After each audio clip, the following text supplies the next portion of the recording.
अस्सलाम वालेकुम व्यूअर्स, क्या हाल चाल है आपके? I hope you are doing well. So today we are going to discuss about a structure which is known as be supposed to. Okay, be supposed to. Be supposed to क्या है? Be supposed to है be is be forms like is are am. ठीक है, is are am be forms.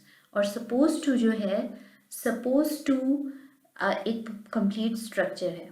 लेकिन हम ये B suppose to कहाँ पर यूज़ करते हैं? First I will tell you about that.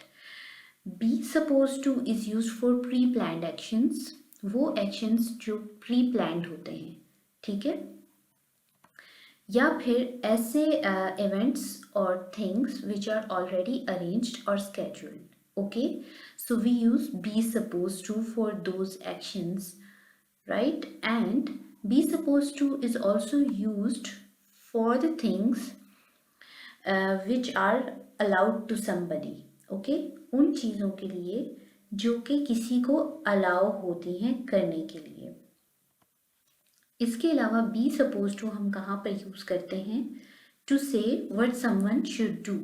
ठीक है, बी सपोज टू हम वहाँ पे इस्तेमाल करते हैं जहाँ पर कोई बंदे को हम ये कहें कि you should do this thing. तो इन चारों चीज़ों के लिए हम बी सपोज टू इस्तेमाल करते हैं. अब बी सपोज टू इस्तेमाल करने की एग्जांपल्स मैं आपको दूंगी. देखें, फिल्म को 5 बजे शुरू होना है. ठीक है, now this is already planned, so here we will use be suppose to.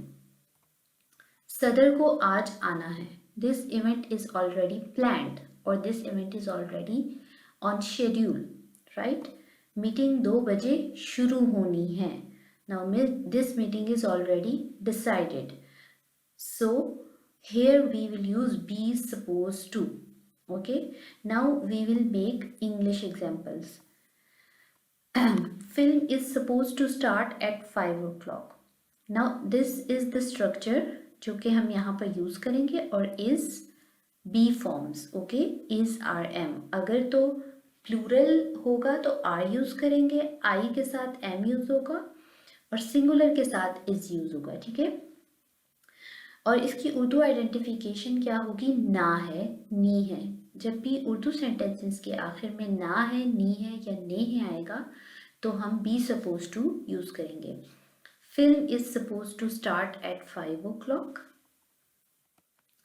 President is suppose to arrive today. President ने आज आना है. Meeting is suppose to start at 2 o'clock. Meeting ने 2 बजे शुरू होना है. You are suppose to meet me tomorrow. तुमने मुझे कल मिलना है. ठीक है, अब ये वही वाली बात जो कि मैंने आपको पहले बताई थी. देखें यहाँ पर कि हम यहाँ पर किसी को कह रहे हैं कि व्हाट समवन शुड डू. ठीक है, आपने मुझे कल मिलना है, so you are suppose to meet me tomorrow. ठीक है, you are suppose to meet me tomorrow यानी कि व्हाट समवन शुड डू. और इसके अलावा we were not suppose to leave the room. हमें कमरा नहीं छोड़ना था. It means that they were not allowed to do that, यानी कि उनको इस चीज़ की इजाज़त नहीं थी. तो देखिए, मैंने आपको जो जो यूजेस बताए वो सारे यूजेस इन एग्जांपल्स में यूज़ हो गए. ठीक है, are you suppose to be here after the building has closed.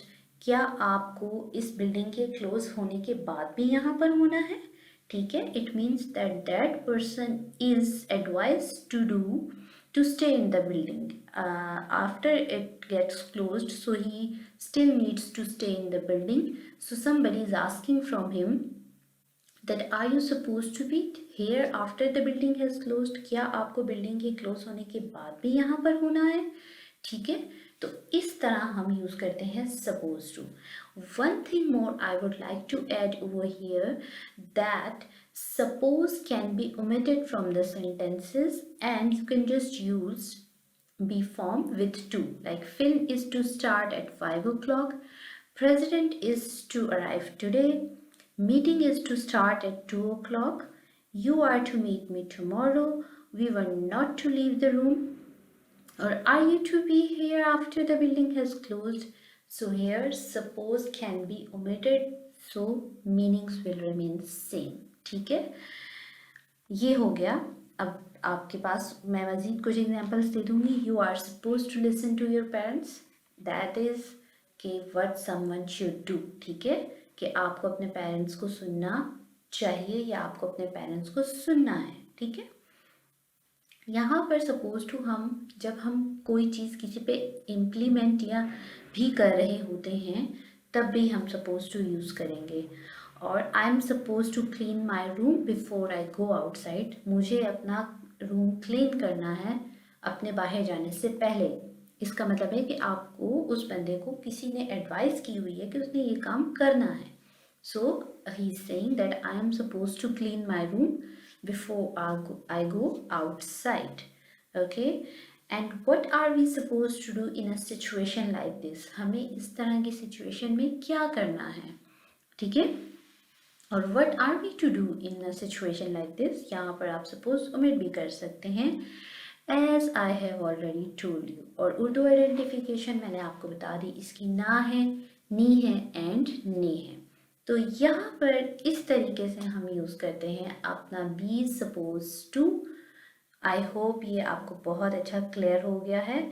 अगर कोई भी कंफ्यूजन है so you can ask me in a comment box. Okay, so thank you and अल्लाह हाफिज़.